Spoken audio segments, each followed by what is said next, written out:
சம்பந்தம் இல்லாம இன்னைக்குல இருந்து ஒரு 5 நாளைக்கு அறிவிச்சிருக்காரு. அதுக்கு போது 48 மணி நேரம் காலக்கெடு வேற கொடுத்திருந்தாரு. அதையும் தாண்டி ரைட் 48 மணி நேரம் இல்ல, நாங்க 5 நாளைக்கு இந்த போரை நிறுத்துறோம்னு அனௌன்ஸ் பண்ணிருக்காங்க. இதை பார்த்து ஒரே சிரிப்பா தான் கிடக்கு. Ding ding ding ding ding ding. Boom. Okay. Pshin boom. Star Wars. So இங்க மாதிரி நாடுகளை கவனத்தில் கொண்டு ட்ரம்ப் ஐயா ட்ரம்ப் வாசிச்சது போதுமையா, தயவு செய்து இந்த 5 நாளை தொடர்ந்து அப்படியே நிப்பாட்டிட்டு நம்ம நாடுகள் நிலைமையை கொஞ்சம் பாருயா. நாங்க ரெடி அரசாங்கத்தை மாத்த போறோம். சஜித் பிரேமதாச ஜனாதிபதியா வர போறேன். தம்பி ஏலாட்டி விட்டு போட்டு ஆள் மாறு ஆள் இருக்குங்க. ஆக்டிங் ஜனாதிபதியும் இருக்கிறாருன்னு உங்களுடைய திரை சேரி பொங்கி வழிகிறது தானே. இப்பொழுது கொடுங்கள், மக்களுக்கு நிவாரணம் கொடுங்கள், பணத்தை வழங்குங்கள். அப்படியா ஐயா கொஞ்சம் பொருங்கள், இன்னும் பொங்கவில்லை, இனித்தான் பொங்க போகிறது நாட்டுக்குள். எனக்கு ஒன்று நம்பிக்கை என்ன தெரியுமா, உங்களுக்கு கஞ்ச பிசுனாரியும் செலவழிக்க மாட்டாங்க, காசை கொண்டு எல்லாம் சேர்க்கிறாங்க. அதால ஓரளவு நாடு ஓடும்.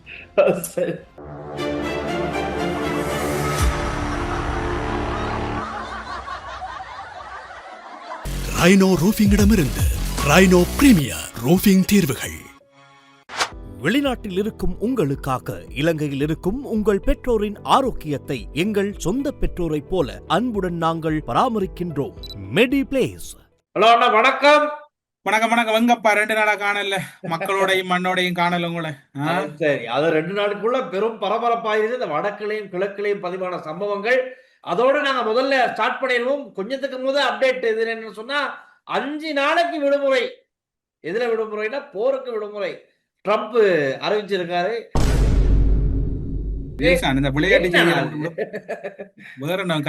ஒரு பக்கம் ஐயோ போற கொண்டு செல்லையில அதை எனக்கு கஷ்டமா இருக்குன்னு சொல்லப்பா ட்ரம்ப்.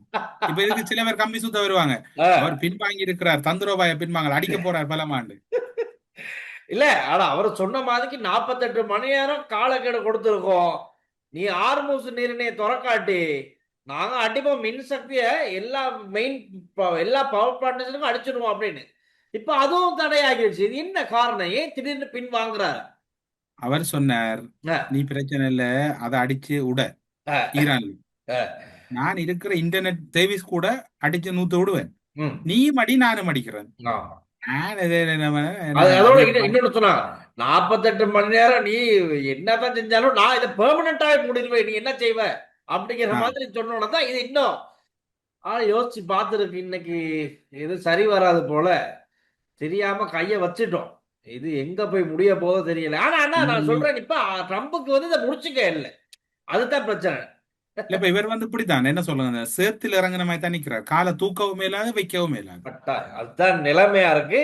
அப்ப அதன் அடிப்படையில 5 நாட்களுக்கு தாக்குதல் நிறுத்தப்பட்டதாக ட்ரம்ப் அறிவிச்சா. ட்ரம்ப் அதுல இடத்துல சொல்றாரு, 2 நாளா ஈரானோட பேச்சுவார்த்தை நடந்துச்சாமே. இது உண்மையா? ஆனா ஈரான் இதை ஒத்துக்கொள்ற மாதிரி இல்ல போல எனக்கு விளங்குது. எந்த ஈரான்ல யாரோட பேசினாருங்கிறது தான் பிரச்சனை. அவர பிரச்சனை அவர் கதைக்கிறது காலையில ஒரு கதை, இரவு உண்மையில காலையில எழும்பினுடனே ராவு கதைச்சே மறந்துடுவார். இப்ப அவர் யாரோட கதைச்சுன்னா அவருக்கு தான் தெரியும் டெல்சான். இதோட உண்மையை நாங்க பதில் சொல்ல இயலாது. ஆனா உண்மைக்குமே எதிர்பார்த்தது இஸ்லாமியர்களுடைய பெருநாளான நோன்பு பெருநாள் சனிக்கிழமை கொண்டாடினாங்க. ஆனா அதுக்கு முதல்ல அதை முன்னிட்டு ஒரு யுத்த நிறுத்தம் அறிவிக்கப்படும் அப்படின்னு பார்த்தா, அதெல்லாம் முடிச்சதுக்கு அப்புறமா சம்பந்தம் இல்லாம இன்னைக்குல இருந்து ஒரு 5 நாளைக்கு அறிவிச்சிருக்காரு. அதுக்கு போது 48 மணி நேரம் காலக்கெடு வேற கொடுத்திருந்தாரு.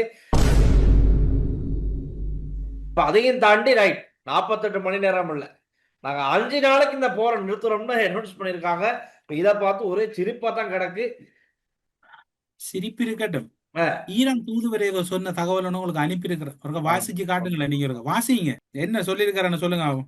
உங்களுக்கு புதுசா அல்லது நமக்கு பழசாண்டு பாப்போம் இதுல. அது சரி, அது சரி. நம்ம நாட்டு நடப்புக்கு நீங்க ஆல்ரெடி இதை பேசிக்கிறீங்க. Iran is ready to assist Sri Lanka at any time reforming its friendship with the country. Iranian ambassador to Sri Lanka Alireza Delkhosh said at a special media briefing in Colombo, எந்த நேரத்திலும் இலங்கைக்கு உதவுறதுக்கு தயார். இதுல பேர் கீழே வந்திருந்து உங்களுக்கு என்ன தேவையில்ல வேலை நீங்க சொன்னா நடக்குமாண்டெல்லாம் கேட்டு கொண்டு வந்தீங்க. நான் 1 வீக்குக்கு முதல் சொன்னேன். 1 வீக்குக்கு முதல் அடிச்சு இருக்கு. இதெல்லாம் சொன்னேன்னா இலங்கை அரசாங்கம் அதை எடுத்து வர்றதுக்கான இன்டர்நேஷனல் ஷிப்பை அரேஞ்ச் பண்ண வேண்டிய பொறுப்பு தான் இருக்கு ஒழிய ஈரான் அது தொடர்புல முடிவு எடுத்துட்டு இன்றைக்கு தான் ஈரான் தூதர் ஒபிஷியலா சொல்ற, ஆமா கவர்மெண்ட்டும் சொல்லல. நாங்க 2 பேரும் போன கிழமை இந்த தளத்துல சொன்னாங்க. பேசிட்டோம். டில்சானும் அதை அக்செப்ட் பண்ணவர், நானும் சொன்னேன்னா ஆட்டா. நாங்க 2 பேரும் சொன்னோம். ஈரான் இலங்கைக்கு எண்ணெய் அனுப்புவது தொடர்புல ஒரு மிக முக்கியமான ஒரு கலந்துரையாடல் ஒன்று இடம்பெற்றுக் கொண்டிருக்கு. ஆ அது இன்னும் வெளியில வரல. சரி. ஏன்னா இப்ப அந்த கப்பல் இன்டர்நேஷனல் ஷிப் தான் அதுக்கு டிராவலிங்க்கு வேணும் கட்டாயம் அந்த எண்ணெயில கொண்டு வர்றதுக்கு.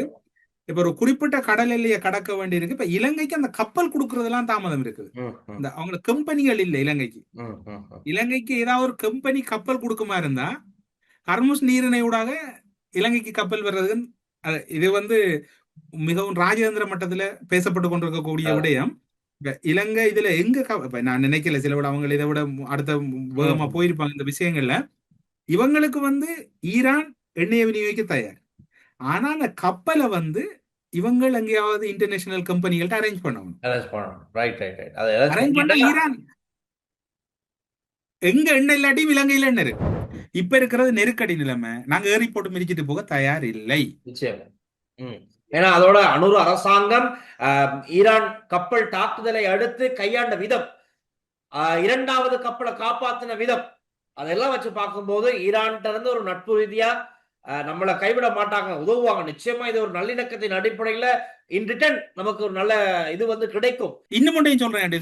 மத்திய கிழக்கில் இருக்கக்கூடிய 6 மிக பிரதானமான நிறுவனங்கள் இலங்கையில முதலீடு செய்யறது பற்றி யோசிச்சு கொண்டிருக்கிறாங்க. கட்டார்ல இருக்கக்கூடிய அதுல குறிப்பா கடந்த வெள்ளிக்கிழமை 4 நிறுவனங்கள் முதலீட்டு ஊக்குவிப்பு மற்றும் பொருளாதார அபிவிருத்தி அமைச்சுக்களோட செயலாளர்களோட கலந்துரையாடி இருக்கிறதா கொழும்பு தகவல். 4 பிரதானமான நிறுவனம். அது மட்டுமல்லாது மத்தள விமான நிலையத்துல கட்டார் மற்றும் சவுதி, குவைத் போன்ற விமானங்கள ரான்சிட் தளமா மாத்துறதுக்கு ட்ரை பண்றாங்க. அதுல ஆக குறைஞ்சது 500 ஃபிளைட் தான் லேண்ட் பண்ணலாம் இருக்கு. அதை விஸ்தரிப்பு செய்யறதுக்கும் இவங்க புழுமையா கொடுத்து விஸ்தரிப்பு செய்ய போறாங்க. ஓகே பண்ண வேணும். ஓகே பண்ணும். Don't worry. இப்படி ஒரு பிரச்சனை இருக்கு. ஓகே பண்ணா அகல பேர் அடிப்படும். மத்தள மஹிந்த ராஜபக்ச இன்டர்நேஷனல் ஏர்போர்ட் பண்றதுனால இல்ல அது இப்ப இன்டர்நேஷனல் ஏர்போர்ட்டா வரக்குள்ள பேர் மாற்றம் செய்யணும். சரியா? அந்த பேரை சொல்லல. அதனால என்னடா இலங்கை என்ன சொல்ற, இலங்கைக்கு ஏதாவது ஒரு பேர் ஒன்று வைக்கிறானே, முத்து, தங்கம், வெள்ளைக்குட்டி அப்படி இப்படி வச்சு அது பேர் மாற்றம் பத்தி புறாங்க. சில வேளை இப்படியும் இருக்கலாம். பண்டார் நாயக்கா ஞாபகத்த மண்டபம் இருக்கிற மாதிரி ராஜபக்ச இருந்துட்டு போகலாம். அதை பத்தி தெரியாது.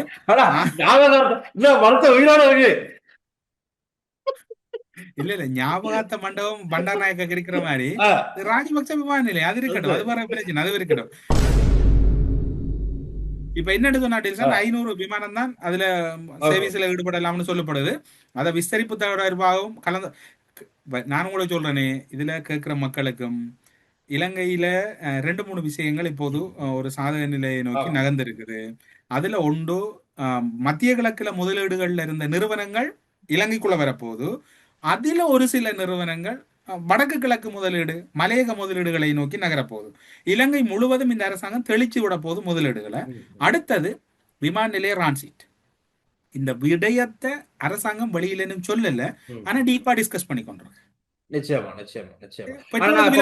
இப்ப இந்த மத்த ராஜபக்ச இன்டர்நேஷனல் ஏர்போர்ட் சம்பந்தமா பேச்சு அடிப்படை தொடங்கணும்னே எதிர்கட்சி அப்புறம் ராஜபக்ச வழக்காய் ஒன்று இருக்குதானே, அவங்களோட கூட்டணி இருக்குதானே, இன்னும் அவங்க ஸ்டார்ட் பண்ணிட்டாங்க.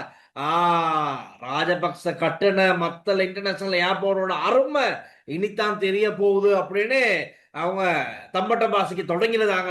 ஒரு சில இடங்கள்ல காணக்கூடியதாக. அப்ப யோசிச்சோம், ஏன் இதுக்கு இப்ப இந்த சம்பந்தம் இல்லாம ஏன் மத்தள இன்டர்நேஷனல் ஏர்போர்ட் வந்துகிட்டு இருக்கு அப்படின்னு பார்க்கும்போது, ஜனாதிபதி அவருடைய உரையில சொன்ன விஷயம் என்ன, மத்தள ஏர்போர்ட்ல அமெரிக்காவோட 2 வார் ஜெட்ஸை நிப்பாட்டுறதுக்கு அனுமதி கோரியிருந்தாங்க. ஒருவேளை அதுக்கு பெருசா படுத்திக்கிட்டு இப்ப மத்தள ஏர்போர்ட் சம்பந்தமா இவங்க சந்தோஷப்படுறாங்களா, பெருமைப்படுறாங்களான்னு பார்க்கும்போது இல்ல, நீங்க சொன்ன விஷயம் தான் அதுல மெயினா இருக்கு. 3 பிரதான விமான சேவைகள் அனுமதி டிஸ்கஷன் போய்கிட்டு இருக்கு. அப்போ அது டிஸ்கஷன் இப்ப இலவசமா பார்க்கப்படுது. உன்- பார்ப்போம். ரெண்டு டில்சான் இந்த ஸ்ரீலங்கா ரூட்டை பயன்படுத்தக்குள்ள ஆக குறைஞ்சது 2 மணித்தியால அல்லது 3 மணித்தியால மேலதிகமா தேவை வரலாம். விமான பயண டிக்கெட்டுகள் கொஞ்சம் உயர்வதற்கும் வாய்ப்பு இருக்கு. அது ஒரு புறம் இருக்கு. இப்ப மிடில் ஈஸ்ட்ல இருக்கிற சூழ்நிலை வந்து அசாதாரணம். ஆமா. இது நாளைக்கு சரி வந்துடும், நாளண்டைக்கு சரி வந்துடும் இல்ல. மிடில் ஈஸ்ட் முழுமையா டூரிஸ்ட் இழந்து வருது. இலங்கைக்குள்ள இப்ப எல்லாம் மந்தகதியில் இருந்தாலும் இந்த அரசாங்கம் இப்படி ஒர்க் பண்ண போன்னு தெரியாது. நீ அரசாங்கத்துல திட்டம் தீர்மானம் நல்ல ஒரு ஒப்பஞ்சுட்டி கிடைச்சிருக்குது. இதை எல்லாரும் கவனமா கையாண்டா நல்லம். நேற்று முன்தினம் நான் ஒரு அன்பரோட கதைச்சு கொண்டிருக்கும் போது கனடாவில் இருக்கக்கூடிய எதிர்க்கட்சி வந்து இப்போ மார்காணி இருக்கக்கூடிய பிரதமரோட சில பொது வேலை திட்டங்கள்ல இணைஞ்சு பயணிக்கிறதுக்கு முன் வந்திருக்குது. இலங்கையிலையும் எப்ப நான் முதலமைச்சராகுவேன், எப்ப நான் கதிரையை பிடிப்பேன் விட்டு போட்டு முதல் நாட்டை காப்பாற்ற தேவையில்லை. நீங்க வடக்கு கிழக்குல இருக்கிற மக்கள்லாம் தென்னிலங்கையில இருக்கிற மக்கள்லாம் மக்களை காப்பாத்துறதுக்கு முயற்சி செய்யுங்க. நல்ல ஆப்பர்ச்சுனிட்டி கிடைச்சிருக்குது, பயன்படுத்தினா உங்களுக்கு லாப கணக்கு அல்லது நட்டக்கு. அதுக்கண்டு நான் அனுரகுமாரே யோக்கியமான அரசாங்கம் யோக்கியவான்னு சொல்ல வரல. முடிஞ்ச வரைக்கும் முயற்சி செய்து பாருங்க. பிளவிட்டா நாங்க திரும்ப விமர்சிப்போம். கட்டாயம். ஆனா ஜனாதிபதி அனுரகுமார் சனாக்க நேத்து ஒரு சில சந்திச்சு பேசும்போது அதுல சந்திப்புல என்னென்ன பேசினாங்கள ஒரு சில தகவல் கிடைச்சு. அதுல ஒரு முக்கியமான விஷயம் தான் G2G மீட்டிங் ஒண்ணு இப்போ டிஸ்கஷன் ஒண்ணு போய்கிட்டு இருக்கு ரஷ்யாவோட. ஏற்கனவே ரஷ்யாவுடைய வெளிநாட்டு தூதுவர் நம்மளுடைய இலங்கைக்கான வெளிநாட்டு ரஷ்ய தூதுவரை சந்திச்சு முதற்கட்ட பேச்சுவார்த்தை நடந்தது. ஆனா ஓரளவு இப்போதைக்கு அது கன்ஃபார்ம் ஆகியிருக்கு. ரஷ்யாவில் வந்து எரிபொருள் பெற்றுக்கொள்வதற்கு டிரெக்டா பெற்றுக்கொள்வதற்கு G2G டிஸ்கஷன் நடந்து கொண்டிருக்கிறதாகவும் அதுக்கு எல்சி ஓபன் பண்றதுக்கு ஒரு வங்கி செலக்ட் பண்ணியும் முடிச்சாச்சு அப்படிங்கிற ஒரு நல்ல செய்தி இருக்குது. ஆனா என்னன்னா அமெரிக்கா ரஷ்யா மீதான தடையை 1 மந்த்துக்கு தான் தளர்த்தி இருக்காங்க. ரஷ்யா சொல்லுது நமக்கு இந்த 1 மந்த் போதாது, முடிஞ்ச ஒரு 3 மந்த்ஸுக்கு நீங்க தளர்த்துங்க, நாங்க அதுக்கப்புறமா எங்களால முடிஞ்சதை நாங்க செய்வோம், ஏன்னா 1 மந்த் எங்களுக்கு போதாது அப்படின்னு அவங்க பக்கம் அவங்க எக்கனாமிக்க நல்லா ஸ்ட்ராங் பண்ணிக்கிறதுக்கு வேலைகளை பார்த்துக்கிட்டு இருக்காங்க. எது எப்படியோ நீங்க 1 மாசம் இல்ல இன்னும் 3 மாசம் அதை தளர்த்துனீங்கன்னு சொன்னா எங்க மாதிரி நாடுகளுக்கு வந்து எரிபொருளை நேரா டிரெக்டா பெற்றுக் கொள்றதுக்கு மிக வசதி ஆகிடும். சோ எங்க மாதிரி நாடுகளை கவனத்தில் கொண்டு ட்ரம்ப் ஐயா ட்ரம்ப் வாசிச்சது போதுமையா, தயவு செய்து இந்த 5 நாளை தொடர்ந்து அப்படியே நிப்பாட்டிட்டு நம்ம நாடுகள் நிலைமையை கொஞ்சம் பாருயா. நான் உங்களுக்கு ஒரு தகவல் சொன்னா இப்ப ஒபிஷியலா இன்னொன்றையும் சொல்றேன். இலங்கையின் பிரத்யேக பொருளாதார மண்டலம் மற்றும் ஆழ்கடல் பரப்பில் சுமார் 3 டிரில்லியன் கன அடி எரிவாயு இருக்குதான். எரிவாயு டெல்சா நோட் பண்ணிக்கொள்ளுங்க. மற்றும் பல பில்லியன் ரோல் கச்சா எண்ணெய் இருப்பதற்கான சாத்தியக்கூறுகள் நிலவுவதாக இலங்கை பெட்ரோலிய மேம்பாட்டு ஆணையத்தின் தலைவர் சாலிய விக்ரமசூரிய கூறியிருக்கிறார். சாலிய நான் சொன்னான் போன கிழமை அமைச்சர் ஒரு ஆளை கூட்டி சொன்னான். இப்ப சாலிய கருத்து சொல்லி இருக்கிறேன். சரியா, ஆபீஷியலா அவங்களுக்கு இப்ப அந்த அசஸ் பண்ண ரிப்போர்ட் கிடைச்சிட்டு, இன்டர்நேஷனல் ரிப்போர்ட்டா லோக்கல் ரிப்போர்ட் இல்ல. எரிவாயும் இருக்கு, கச்சா எண்ணெயும் இருக்கு. சரியா, அதை மட்டும் சரியா எடுத்துட்டோம்னு சொன்னா நம்ம இல்ல வேலை தொடங்கிட்டாங்க டீல்சான். கிட்டத்தட்ட டெக்னிக்கல் ஒர்க் போய் கொண்டிருக்கு, எல்லா இடம் டெக்னிக்கல் வேலை போய் கொண்டிருக்கு. ஆனா இப்ப இது இந்தியா மூக்க நுழைக்குமா என்னங்கிறதான் கதை. இந்தியா இந்த இடத்துல ஒரு பெருந்தன்மை அதுல இன்னும் ஒன்றையும் சொல்ல வேணும் சொன்னால் பல கோபங்கள் இருக்குதான். ஆனா இப்ப ஒட்டுமொத்த என்பிபியும் தாங்கி பிடிச்சு நிக்கிற அனுரா இல்லைன்னா என்பிபி சரியா. அதனால அவர் அந்த வெளியுறவு கொள்கை அல்லது சர்வதேச கொள்கைகளையும் கொஞ்சம் நீட்டா கொண்டு போவாருன்னு நம்புறாங்க எல்லாரும். நீங்க நினைக்கிறது புரியுது மக்களே. என்னடா 2 நாளா 2 பேரும் எங்க பையங்க 2 பேரும் வந்துருந்து இன்றைக்கு வந்து இன்டர்நேஷனல்ல கழிச்சிட்டு இருக்காங்க. இது நம்மளோட வாழ்க்கையோட தொடர்புப்பட்ட உங்களோட வீட்டுக்குள்ளேயும் அடுப்பு பத்தவனும் எங்கட வீட்டுக்குள்ளேயும் அடுப்பு பத்தவனும் இதை கதைச்சி ஆகணும். நீங்க மோட்டர் பைக் ஓடணும். திரும்ப மே மாதம் லேஸ் இல்ல, இப்ப 5 நாள் பிரேக் பண்ணிருக்காங்க. இப்பதான் இந்த நியூஸ் வந்திருக்கான. இது தொடர்ந்து இருந்தா மே மாதம் ஜூன் மாதம் கரண்ட் போயிருக்க வாய்ப்புகள் அதிகம். இப்ப ஆபீஷியலா சொல்லிட்டாங்க இலங்கை அரசாங்கம். மே மாதம் எங்க ரொம்ப மின்வெட்டுகளுக்கான வாய்ப்பு அதிகம். ஏன்னா நெப்தோன் கிடைக்காதான், டீசல்ல தான் இனி மின் விநியோகம் இங்க உருவாக போகுது, நடக்க போகுது. சோ அதனால மின் தடைகள் எந்த நேரத்திலும் ஏற்படலாம். அது எத்தனை மணித்தியாலம்ங்கிறது இன்னும் ஆபீஷியலா சொல்ல முடியாம இருக்கு. அது ஒண்ணு. அடுத்தது எரிபொருள் விலை நளின் ஜாத்தி சொல்லிட்டார் ஆபீஷியலா. மே மாசம் தாங்கிக் கொள்ள முடியாத அளவு பெட்ரோல் விலை உயரப்போகுது. இது வந்து இந்த அரசாங்கத்தினுடைய முடிவு அல்ல, இது சர்வதேச ரீதியா இப்ப நாங்க பேசிக்கிட்டு இருக்க எல்லா விஷயமும் உள்ளடங்களாக நடைபெறவிருக்கின்ற மாற்றங்கள். சோ அதுக்கு எப்படி நாங்க முன்னாயத்தமா தயாராகிறது, இதெல்லாம் நடக்கிறத நாங்க பேசிக்கிட்டு இருக்கோம். நாங்க ரெடி அரசாங்கத்தை மாத்த போறோம். சஜித் பிரேமதாச ஜனாதிபதியா வரப்போறாரு. ரோட்டுக்கு இறக்குவோம் வேடா. தம்பி ஏலாட்டி விட்டு போட்டு ஆள் மாறு. ஆ, அப்படி ஆள் இருக்குங்க, ஆக்டிங் ஜனாதிபதியும் இருக்கிறாருன்னு. என்ன நீங்க லைஃப் சிரிக்கிறீங்க? அவர் சொன்னாரு. அவர் வீடியோ பார்த்து இன்னைக்கு சொல்றாரு எதிர்கட்சி தலைவர், உங்களுடைய திரை சேரி பொங்கி வழிகிறது தானே, இப்பொழுது கொடுங்கள், மக்களுக்கு நிவாரணம் கொடுங்கள், பணத்தை ஐயா வழங்குங்கள். அப்படியா? ஐயா கொஞ்சம் பொறுங்கள், இன்னும் பொங்கவில்லை, இனித்தான் பொங்க போகிறது நாட்டுக்குள். டேல்சான் அதோட இன்னொரு தகவலும் கிடைச்சிருக்குன்னு சொன்னால், ஆர்டிஐ ரைட் டு இன்ஃபர்மேஷன்ல வந்து ஒரு தகவல் பெறப்பட்டிருக்கு. கடந்த பொது தேர்தலின் போது ஜனாதிபதி அனுர்குமார் திசாநாயக்க மற்றும் அவரது குழுவினர் அரசியல் நடவடிக்கைகளுக்காக பயன்படுத்திய அரச வாகனங்களுக்கான முழு செலவை ஜனாதிபதி தனது தனிப்பட்ட ரீதியில் செலுத்தியுள்ளதாக கூறப்படுகிறது. மக்கள் பணத்தை முறையற்ற வகையில் பயன்படுத்துவதை தவிர்க்கும் நோக்கில் எடுக்கப்பட்ட இந்த நடவடிக்கை உள்ளக வெளியக ரீதியில பாராட்டப்படுது. எனக்கு ஒன்று நம்பிக்கை என்ன தெரியுமா, உங்களுக்கு கஞ்ச பிசுனாரியல் செலவழிக்க மாட்டாங்க, காசை கொண்டு எல்லாம் சேர்க்கிறாங்க, அதால ஓரளவு நாடு ஓடும். காலையில எங்கட அப்பாட்ட கேட்டேன், எப்படிப்பா வண்டி ஓடுற மோட்டார் பைக் ஓடுறீங்களான்னு. ஓம் ஓடுறேன், இப்போ கூடுதலா நான் புஷ் பைக் பாவிக்கிறேன். நான் சொன்னேன், இந்த கவர்மெண்ட் என்ன மோசமான கவர்மெண்ட், இப்படி செய்யக்கூடாதுன்னு. ஈரான்ல பிரச்சனை நடக்கிறது, அனூர் என்ன செய்யலாம், அனூர் என்ன செய்யலும், ஈரான்ல பிரச்சனைக்கு என்ன செய்யலும், ஒன்றும் செய்யலாது. புறகுகள் எல்லாம் நாங்க வாங்கி வச்சிருக்கிறோம். நாங்க இல்ல, நம்மளோட ஊருக்குள்ள எல்லாரும் இப்ப புறகு அடுப்பு பாவிக்கிறாங்க. இப்ப மோட்டார் பைக்ல கோன் அடிக்கிற சத்தம் குறைவு, எல்லாரும் புஷ் பைக் பாவிக்கிறாங்க. இயல்பு வாழ்க்கை சொல்ல, இது வாழ்ந்த வாழ்க்கை தானே என்ற.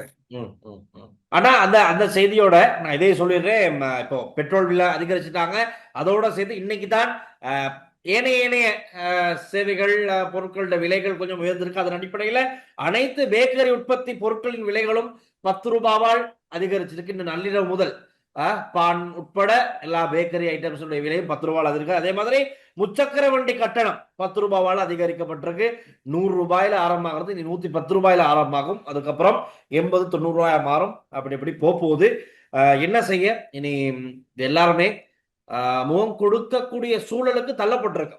அது அரசாங்கத்தால் அல்ல, சர்வதேச ரீதியாக நடந்துகிட்டு இருக்க விஷயங்களால நாங்க எல்லாருமே, நாங்க மட்டும் இல்ல, பல நாடுகள் தள்ளப்பட்டிருக்கு. அது சொல்லி ஆகணும். ஆனா இதுல இன்னொரு விடயத்துல கவனமா இருங்க. நீங்க பின்னூட்டத்துல வந்து நீங்க செம்பண்டுன்னு சொல்லாங்க, குடம்பண்டுன்னு சொல்லாங்க. எங்களுக்கு நடக்கிறத சொல்றோம். ஏன்னா இந்த சிச்சுவேஷன்ல டீல்ஸான் நாங்க எல்லாரையும் பதட்டத்துக்கு உள்ளாக்கல. மக்கள் எங்களோட ப்ரோக்ராம கிட்டத்தட்ட பல ஆயிரக்கணக்கான மக்கள் ஒவ்வொரு மனத்தியாலத்துக்கு மத்தியாலும் கேட்கிறாங்க, தேர்றான் பாக்கல. நாங்க அந்த மக்களை பிள்ளையா வழி நடத்திடாது. முடிந்த வரைக்கும் எங்கட மக்களையும் மக்களை நாங்க யாருக்காக டீல்ஸான், அரசாங்கத்துக்காக, மக்களுக்காக, இந்த மக்களை பாதுகாப்பா வச்சிருக்க வேண்டிய பொறுப்பான ஊடகமா எங்களுக்கு. அதோட மக்களை முன்னாயத்தமா தயார்படுத்துறது எப்படி? ஏன்னா இதுக்கு முதல் நடந்தா இல்லையான்னு தெரியாது. ஆனா இப்ப எங்களுக்கு ஒரு பொறுப்பு இருக்கு. இனி நடக்கிற இந்த பிரச்சனைகளுக்கு மக்கள் எப்படி தங்களை தயார்படுத்திக்கிறது அப்படிங்கிற நாங்களும் பேசிக்கிட்டு நாங்களும் தயாராகிக்கிறோம். எங்களுக்கு வேற வானத்துல எதுவுமே கொட்டல, நாங்களும் தயாராகிக்கிட்டு மக்களையும் தயார்படுத்துறது தான் எங்களோட வேலையா இருக்கு. ரைட் அண்ணா, அப்படி இருக்கும்போது நிச்சயமா கட்டாயமா பேச வேண்டிய ஒரு முக்கியமான சம்பவம் இருக்கு. நீங்க இதை பத்தி தனித்தனி நிகழ்ச்சிகளை நிறைய விஷயம் அனலைஸ் பண்ணி பேசியிருந்தீங்க. அதை கேட்டு நிறைய அப்டேட்ஸ் எங்களுக்கு நாங்கள் எடுத்துக்கிட்டோம். என்னன்னா, இந்த வடக்கிளையும் கிழக்கிளையும் யாழ்ப்பாணத்தில் நடந்த ஒரு சம்பவம், மட்டக்களப்பில் நடந்த ஒரு சம்பவம் ரொம்ப பேரதிர்ச்சியை உருவாக்கிருச்சு. சொல்ல போனா என்னன்னா, இப்ப லேட்டஸ்ட் அப்டேட் என்னது? இப்ப யாழ்ப்பாணத்துல ஒரு பேராசிரியர் படுகொலை செய்யப்பட்டிருக்கிறார். தன் மகள் மருமகண்ட செயற்பாடு அவர்கள் தான் அதுல குற்றச்சாட்டுகளோடு குற்றஞ்சாட்டப்பட்டிருக்காங்க. இவர் தான் காரணம் உண்டு. உண்மையில மனித மான் பண்றது. இன்னைக்கு பாத்தீங்கன்னா டெல்சா, நாங்க ஈரான் மீது அமெரிக்கா இஸ்ரேல் யுத்தத்தை கழிக்கிறோம், பல விடயங்கள் தொடர்பாக பேசுறோம். ஆனா இன்னைக்கு நாங்க ஒரு பலவீனப்பட்ட நிலையில இருக்கிறோம்னு நான் நினைக்கிறேன். உள ரீதியா நாங்க இது ஒரு பெரும் ஏற்றுக்கொள்ள முடியாத ஒரு படுகொலை. மகள் இப்ப 19 வயது மதிக்கத்தக்க மகள் 21 வயது மதிக்கத்தக்க தன்னுடைய காதலன் அல்லது கணவனோட இணைஞ்சு இந்த படுகொலையை செய்திருக்கிறார். அவர் பேராசிரியர், அவர் குடும்பத்துக்காக வாழ்ந்துறார். சமூக பல்கலைக்கழகத்துல கேட்ட போது கூட ஒரு மிகவும் ஒரு என்ன சொல்ற ஒரு இயல்பா எல்லாரோடையும் பழகக்கூடியவர். படுகொலை அனுமதிக்க இயலாது.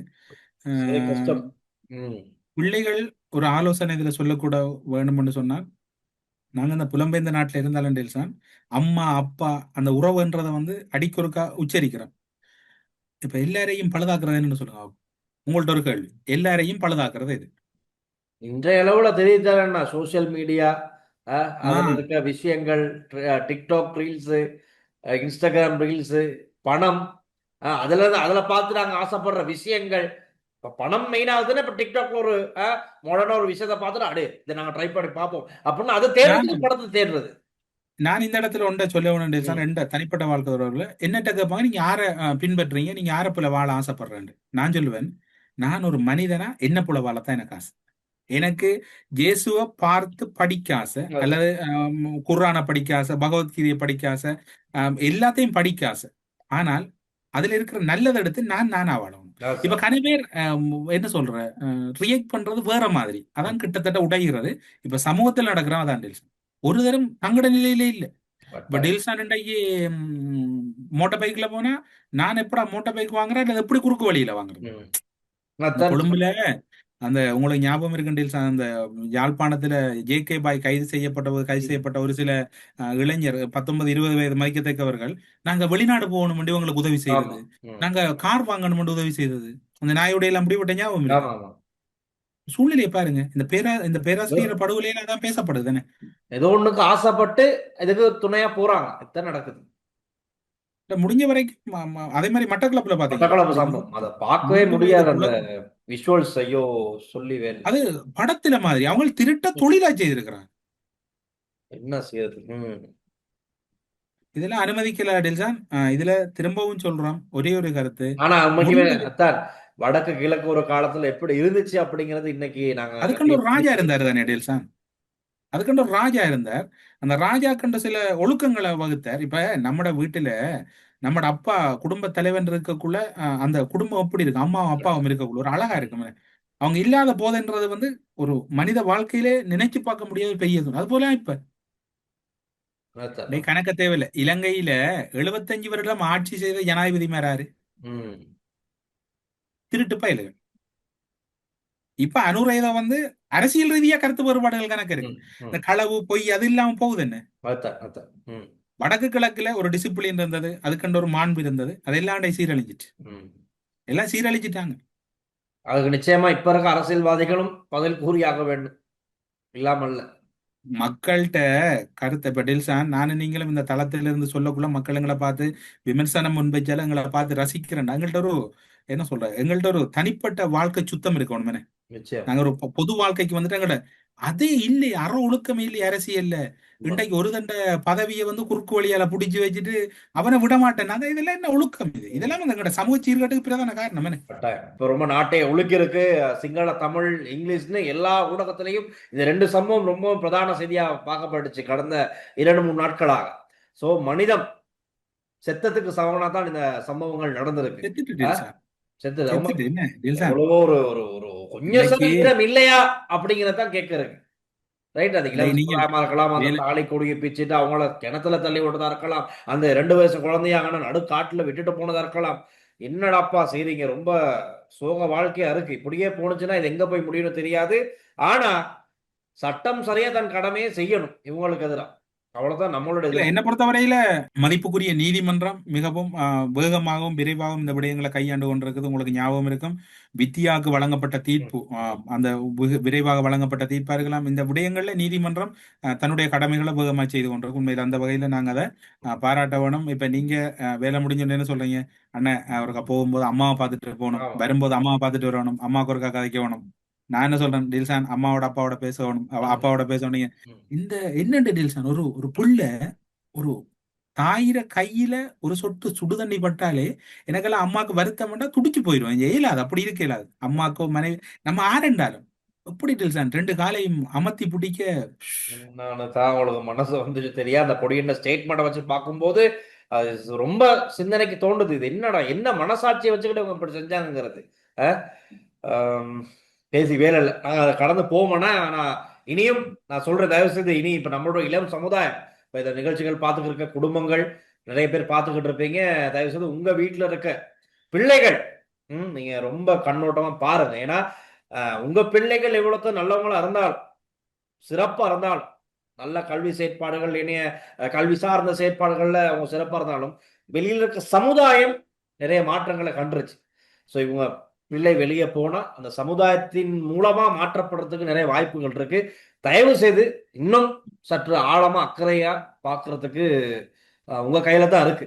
இந்த சமுதாய மாற்றமும் சரி, உங்க வீட்டில் இருக்க பிள்ளைகளுடைய நடத்தைகள்ல நல்லதை நாங்க கொண்டு வரணும்னு சொன்னா எல்லா பெற்றோர்களுடைய சகோதரர்களுடைய கையில இருக்கு. அது மிஸ் ஆகணும்னு சொன்னதான் இந்த மாதிரி சம்பவங்கள் இனியும் தொடர்ந்துகிட்டே இருக்கும். அதை நிப்பாட்ட வேண்டியது நம்ம எல்லாருடைய கடமை.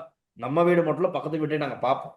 பார்த்து தவறான வழியில போறாங்களோ அவங்கள சரியா திருப்திப்படுத்தி நல்ல வழி கொண்டு வரத நாங்க முன்னுக்கு வந்து செய்வோம் அப்படின்றத நாங்க சொல்லிக்குவோம். அப்புறம் என்ன வேற என்ன? அதைத்தான் நானும் சொல்ல வேண்டியது என்னன்னு சொன்னால், பிள்ளைகளை படியண்டு நல்ல தரத்துல படிக்க வைக்கிறது முக்கியம் இல்லை, ஒழுக்கத்தை கற்பிட்டு கொடுங்க உங்களோட பிள்ளைகளுக்கு. இந்த பிள்ளைகள் எங்க என்னன்னா, நாங்க நம்மட வாழ்வியல்ன்றது வேற. நாங்க அம்மாவா அக்காவா சகோதரமா வாழ்ந்த ஒரு சமூகம். நாங்க ஒரு நாளும் இப்படி ஒரு வன்முறையை கையில் எடுத்த குடும்பம் இல்லை, வன்முறையை கையில் எடுத்த சமூகமும் இல்லை நாங்க. எனவே முடிந்த வரைக்கும் உங்களோட பிள்ளைகளுக்கு கல்வியை போடுறதுக்கு முதல் இந்த கை தொலைபேசியை கொடுத்து பிள்ளைகளை நாசமாக்காம அந்த பிள்ளைகளை முடிந்த வரையில குடும்பத்தோட கதைக்க வைங்க. நீங்க உங்களுக்கு நேரம் இருக்கிற நேரம் அம்மா அல்லது அப்பா கோயிலுக்கு கூட்டிட்டு போங்க, நேரம் இருக்கிற நேரம் கடற்கரை அல்லது எங்கேயாவது ஒரு பார்க்கு கூட்டிட்டு போங்க, பிள்ளைகளோட விளையாடுங்க, பிள்ளைகளுக்கு நேரத்தை செலவழிங்க. பிள்ளைகளோட மனதுல வந்து மன அழுத்தத்தை கொடுக்காங்க. இப்போ ஒரு தரவன்னு சொன்னாட்டின்னு பிள்ளைகள் மோஸ்ட் டிப்ரெஷனுக்குள்ள இருக்கிறாங்க. பிள்ளைகள் அதுல இருந்து வெளியில எடுங்க. பிள்ளைகள் ஒரு விடயத்தை சில பிள்ளைகளை பாத்தீங்கன்னா அந்த பிள்ளைகள் இந்த குறிப்பிட்ட டைம் கை தொலைபேசி பார்க்கலன்னா ஒரு அக்ரெசிவா இருப்பாங்க பிள்ளைகள். அதுல இருந்து அதுக்கு பிரதான காரணம் பெற்றாராகி நாங்கள் தான். எனவே அதுல இருந்து பிள்ளைகளை வெளியில எடுக்கிறது உங்களோட பொறுப்பு. இது சமூக பொறுப்போட இந்த இடத்துல டில்சானும் ஒரு அனுபவமிக்க ஒரு ஊடகவியலாளர், சமூகத்தோட பல பணிகள்ல தொடர்புபட்டவர், ஊடகத்தை தாண்டி அந்த சமூக பொறுப்போட ஒரு சமூகத்தை வழிநடத்தக்கூடிய ஊடகமா இந்த கருத்தை முன்வைக்கிறோம். விளையாடுக்காதங்க, எங்களோட சமூகம் ஒழுக்கத்தோட இருக்கணும். பிள்ளைகளோட டைம் ஸ்பெண்ட் பண்ணுங்க. இப்ப அண்ணன் சொன்ன அந்த டிப்ரெஷன் இளைஞர்கள் மத்தியில இன்னைக்கு நிறைய விஷயங்கள் ஒரு அழுத்தம் இருந்துகிட்டே தான் இருக்கு, மன விரக்தி இருந்துகிட்டே தான் இருக்கு இளைஞர் சமுதாயத்துக்கிட்ட. அப்ப அதுக்கான நிம்மதி எங்க கிடைக்குதுன்னா வீட்டுல கிடைக்காத பட்சத்துல அந்த நிம்மதியை வெளியில தேடி போறாங்க. அந்த வெளியில தேடி போகும்போது இந்த பிரச்சனைகள் எல்லாமே உருவாகுது. தவறானவர்களோட காதல் வயப்படுறதா இருக்கலாம், தவறானவங்களோட பாஸ்ட் தேடி போறதா இருக்கலாம், தவறானவங்களோட வெவ்வேறு சந்தோஷங்களை தேடி போறதா இருக்கலாம். எல்லாமே அந்த டிப்ரெஷனுக்கு ஆறுதல் எங்க ஒரு ஏதோ தவறான வழியில ஆறுதல் கிடைக்கும் போதுதான் இவங்க அந்த தவறான ட்ரக்குக்கு போறாங்களே தவிர அந்த ஆறுதலை நம்ம வீட்டிலேயே கொடுத்துருன்னு சொன்னா வைங்க, அவங்க எங்கேயும் போக மாட்டாங்க, நம்ம வீட்டுக்குள்ளே இருப்பாங்க. அதான் சொல்றக்கூடிய இருக்கு. ஏன்னா நிறைய உதாரணங்கள் அது சொல்லலாம், ஆனா இப்ப அதுக்கு டைம் இல்லை. களிமண் உருண்டைங்கட கையில இருக்கு, அது அப்படியே உருண்டையா வச்சிருக்கிறதும் எங்கட கையில இருக்கு. அதை நல்ல நல்ல பாத்திரங்களா அல்லது பயன்படக்கூடிய பாத்திரங்களா தயார் செய்யறதும் எங்கட கையில இருக்கு. டெல்சான் இன்டர்நேஷனல் வைஸாவும் ஒரு சில செய்திகளை சொல்லிட்டு போறேன். டெல்சான் மிக முக்கியமான ஒரு செய்தி ஒன்று கிடைச்சிருக்கேன்னு சொன்னால், இப்ப அண்மைய நாட்களா வந்து முஸ்தபா கமேனி முடிஞ்சால் உயிரிடம்பாங்க. அவர் உயிரோட இல்லதானே, ஆளை முடிச்சிட்டோம்ன்ற ஒரே கதையை இஸ்ரேலும் அமெரிக்கா அடிச்சு கொண்டே இருக்கிறாங்க. என்னடா இந்த கதை போகுதுன்னு நம்ம ரூட்ல ஒரு ரிசர்ச் ஒன்றை போட்டு பார்த்தா சிஐஏக்கும் மொசாட்டுக்கும் வந்து தண்ணி காட்டி தரான் முஸ்தபா கமேனி. இந்த வீடியோ விடுறது இருக்குத்தானே, இந்த நாங்க இப்ப வீடியோ லொகேட் பண்றோம்டா, இந்த இடத்துல ரெக்கார்ட் பண்றோம்னால் அந்த வீடியோ அந்த சில வேளை ஊடகங்களுக்கு கொடுக்கக்குள்ள அத அவங்க அந்த இடத்தை ஐடென்டி பண்றதுக்கான ஒரு டெக்னாலஜி ஒன்று இருக்கா. அதுல இப்ப முஸ்தபா கமேனி வீடியோக்கே வரலையா. அது வந்து இவங்களுக்கு ஒரு பெரிய தலையடியா மாறிச்சு. இவங்க ரெண்டு பேரும் சொல்றாங்க, இவரை நாங்க முடிச்சிட்டோம், இவர் உயிரோட இருந்தா வந்திருப்பாரு தானே என்று விளங்குதா. அது என்னன்னு பார்த்தா அமெரிக்க சிஏஏ மற்றும் இஸ்ரேலி மொசாட் உள்ளிட்ட சர்வதேச உளவு அமைப்புகள் முஸ்தபா கமேனி வந்தா வீடியோவை அதை வைத்து அவர் இருப்பிடத்தை கண்டுபிடிப்பதற்கு காத்திருக்கிறது. ஆனால் அசாத்தியமாக இருக்கிறது. இருப்பினும் அவர் வீடியோவையும் விடவில்லை. அவரிடமிருந்து ஒரு எழுத்துப்பூர்வமான அவர் இப்போது ஸ்டேட்மெண்ட். நல்ல ஒரு உதாரணம் இருக்கு டெல்சான், அதையும் சொல்லிட்டு போகலாம். விடுதலை புலிகள் அமைப்பிற தலைவர் வந்து வருடத்துக்கு ஒரு முறை தான் உரையாற்றுவார். அந்த காலங்கள்ல வந்து அறிக்கைகள் மட்டும்தான் வெளியில வரும், அறிக்கைகள் மட்டும்தான் வெளியில வரும். அது எல்லாருக்கும் தெரியும். இதுல கார்த்திகை 27 மாவீரர் நாள் அன்றைக்கு மட்டும்தான் ஒட்டுமொத்த உலகமும் காத்திருக்கும். என்ன செய்தியை சொல்ல போறேன், என்ன ராஜதந்திர கருத்து இருக்க போதுண்டு. நான் அவரோட கொண்டு இவர் அதை பின்பற்றி வந்தார் சொல்ல வரல. இதவர் அன்றைக்கே செய்தவர். டெக்னாலஜி வளராத காலத்துல அவர் கடைப்பிடிச்சவர். அது உள்ளகச்சதி வெளியகச்சதியால் அந்த ஒரு பெருமதி மிக்க ஒரு இனத்திர அடையாளம் அளிக்கப்பட்ட. அதை விடுங்க, அது கதைக்கு போன நீங்க சொன்ன மாதிரி நேரம் இதுல பத்தாது. இப்ப முஸ்தபா கமேனி இந்த விடயத்தை இவ்வாறு கையாள்றது சிஏஏக்கு பெரிய தலைவலியா மாறி இருக்குது. அது மட்டுமல்லாது முஸ்தபா கமேனி உயிரோடு இருந்தாலும் அவர் இப்போது உயிரோடு இருக்கிறதுக்கான அடையாளங்கள் அவர் அறிக்கைப்பூர்வம் வெளியிட்டு கொண்டு மொசாட்டும் சிஏஏயும் திணறி கொண்டு இருக்குது. முஸ்தபா கமேனி எங்க இருக்கு, ஆனா அவர் இருக்கிறார். இப்ப அது மட்டுமில்ல, ஈரானுக்குள்ள இருந்த பெருமதியான பல உளவு சிஸ்டங்கள் தகர்க்கப்பட்டிருக்குது. லாரியானி அவர்களுடைய மிக முக்கியமான ஒருவருடைய படுகொலையின் பின்னர் உளவு அமைப்புகள் இயங்கும் இடங்களும் கண்டுபிடிக்கப்பட்டுச்சு. எனவே டெல்சான் இந்த போர் டொனால்ட் ட்ரம்ப் முடிவுக்கு கொண்டு வந்தது என்பது அவர்கள வளங்கள் பிரிவு ஈரானுக்குள்ள இருந்த தகவலுக்கு திரட்டுற இடங்கள் அடிபட்டு போச்சு. ஒன்றும் இல்லை, கடையை 5 நாள் நிறுத்தத்துக்கு அதுதான் காரணமா இருக்கும். ஆமா, உள்ளுக்குள்ள தொடர்பு இல்லை, டெலிபோன் எல்லாம் ஆரந்து போச்சு. அதை திரும்ப ரீஸ்ட்ரக்சர் பண்றதுக்கு ஒரு 5 நாள் தேவைப்படுதுன்னு நினைக்கிறேன். அது நான் நினைக்கல, சனி வந்து கஷ்டம் பிடிக்கிட்டாங்க. சனி வரமோ தெரியாது. சோ ஆனா உண்மைக்குமே இந்த நீங்க சொன்னது மாதிரி தான் அவர் இருக்கார், முஸ்தபா கமேனி அது தலைவர் இருக்கனாலதான் இந்த ராணுவ பேச்சாளருடைய உரையின் போது அவரோட அப்புறம் பேசுற ஸ்டைல்லே விளங்குது. பின்னுக்கு டீம் இயங்கிக்கிட்டு தான் இருக்கு, ஸ்ட்ராங்கா இருக்கு. ஈரானுடைய பேக்ரவுண்ட் வந்து ஸ்ட்ராங்கா இருக்கு. அதனாலதான் பயப்படுறாங்க, ட்ரம்ப்பே அப்படி அந்த மாதிரி தான் கதை இருக்கு. நீ என்னதான் சொன்னாலும் நாங்க பெர்மனண்டா மூடுவோம், நீ அப்படி காட்டு அப்படிங்கிற மாதிரி சேலஞ்ச் பண்ணிக்கிட்டு இருக்காங்க. சோ எப்படியோ ஒரு 5 நாள் இந்த யுத்தத்துக்கு விடுமுறை, அதனால திரும்ப 5 நாளைக்கு பிறகு சொல்லப்படும் என்னன்னு சொன்னால், நாங்கள் இதனை ஒரு மாதத்துக்கு நீடிப்பதற்கு பலரின் அழுத்தம், பல நாடுகள், மத்திய கிழக்கு நாடுகளின் வேண்டுகோளுக்கு நாங்க மத்திய கிழக்கு நாடு ஏதோ கடன் கொடுக்கல, தனக்கு சண்டை செய்த காசு தரல, சவுதியோட ஏதோ சண்டை போகுது, அதை நாளைக்கு பார்க்கலாம். டெல்சான் நாளைக்கு கணக்கு தகவல் எடுத்துட்டு வாங்க. Okay bye. Right, okay bye bye bye பாய்.